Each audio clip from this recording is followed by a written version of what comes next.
Paso High with some offspring action there. I love that, the offspring there. Well, welcome back to the week one of the Borderland Blitz. And now let's go ahead and bring in a Borderland Blitz veteran into the mix. ABC7's Paul Cicala spent his evening in the Lower Valley and joins us live with more. How's it going, Paul? Hey, how's your energy, Adrian and B?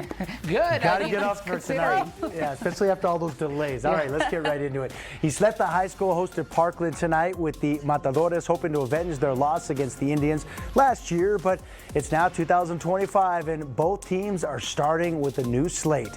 And high school football is all about chilling and grilling.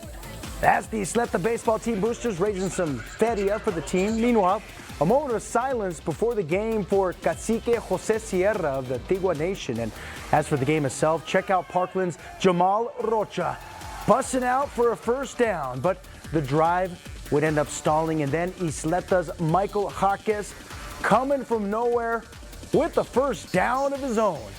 And after that, Parkland is about to D it up with a quarterback sack by Angelo Ontiveros. But back comes Isleta. How about Martin Castro showing the need for speed? Ándale, ándale, ándale, ándale. That, folks, will be a first down, and it'll set up this.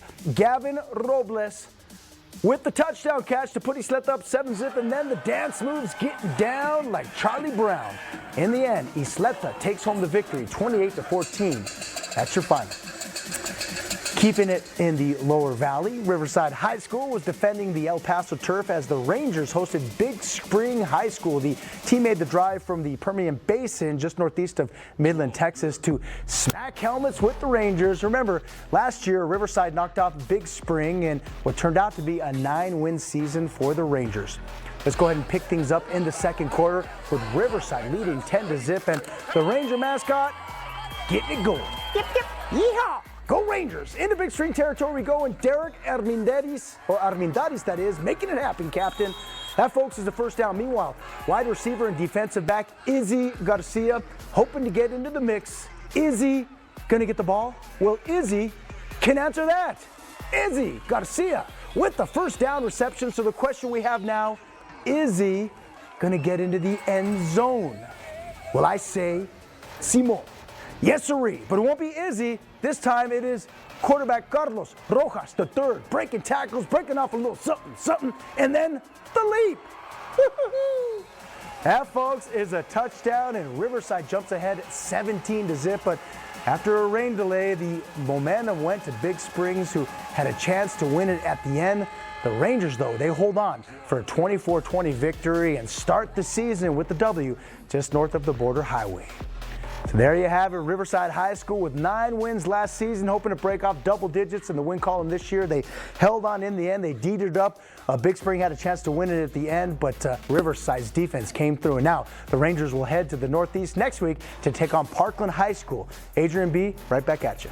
All right, thanks. Yeah, Paul, I have to say, just because that Riverside play, definitely a Sweet Play of the Week nominee. Yeah, again, maybe those cupcakes could be coming down to the valley this week. Well, we're going to go ahead and turn our attention now to one of the Sun City's oldest rivalry games, El Paso versus Austin. This was the 95th edition of the Battle of the Claw. Let's go to Austin High. Tigers, Panthers, oh my. First quarter, name of the game for Austin, ground and pound. The handoff to the big man, Jeremiah Parrish, and move, get out the way. Gets taken out of bounds here.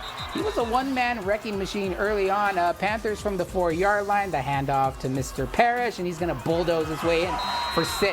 Austin up 7-0. But he was just getting started on their next drive, knocking on the door again.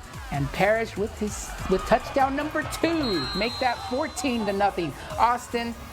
But the Tigers going to get it going here. Luis Rodriguez rolling to his right, looking downfield, and he'll find Cole Bergrund, and he's off to the races. El Paso on the board, made it 14-7, but Austin going to answer right back with some trickery, because check it out. The toss to Parrish, only this time he's not running with it.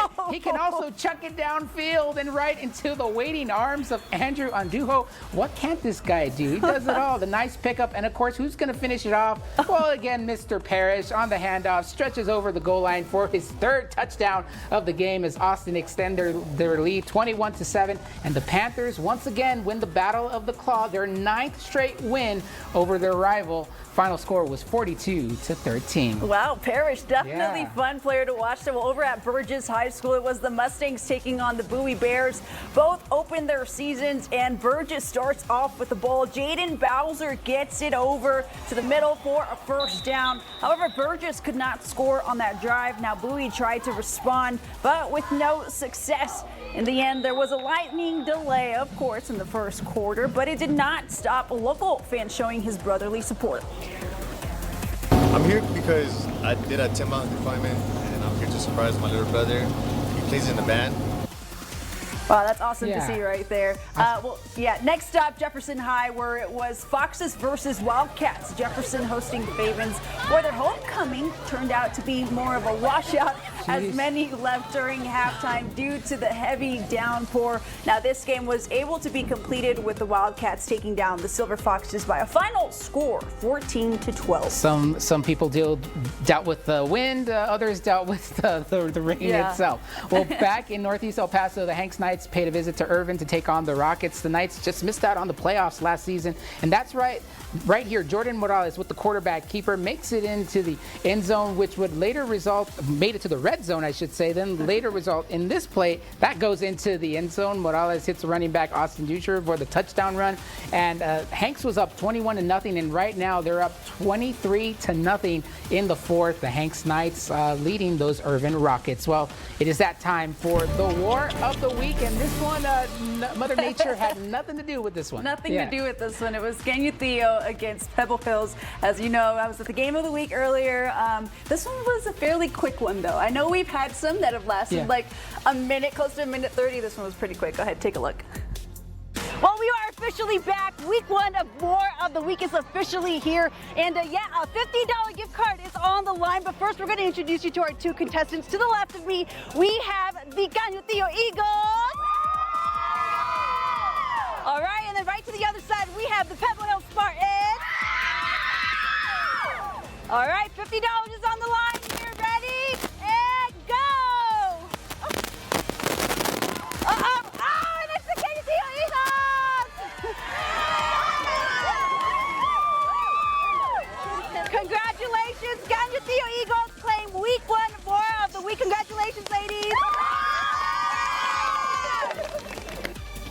Making quick work. You gotta love to see. I love the sportsmanship at the end, though. They're definitely like, you can see it's a battle, but then after they're like, oh, good job. I just love to see it. Well, after the break, we're going to be talking about the San Elizario versus Anthony game. Also, Zach's Dance Blitz is back. We'll check in with Zach. Also, the winner of this week's Blitz Picks. That's coming up.